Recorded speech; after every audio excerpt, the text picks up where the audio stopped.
So apparently making sourdough is supposed to be like super hard. Like adults on the internet are out here like folding the dough like it's origami and acting like they're building a spaceship. But guess what?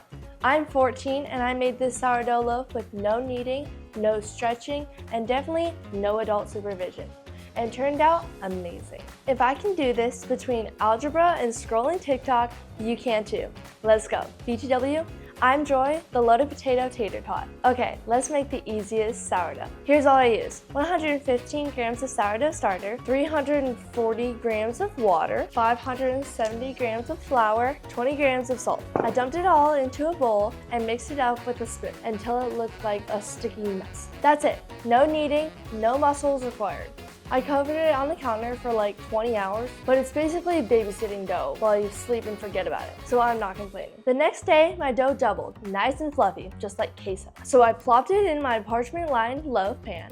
I let it rise again for like 90 minutes while I blasted music and sang at the top of my lungs. When the timer went off, I preheated the oven to 400 degrees, then baked it for an hour. My house smelled like an actual bakery. Like I felt like a perfect. I pulled it out and let it cool a little.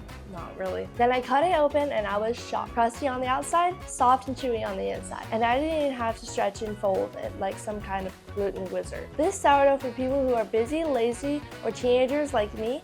It's cheap, self-stable, and honestly, pretty fun. So if I can do this, anyone can. Get the full recipe at loadedpotato.org and go make some bread already.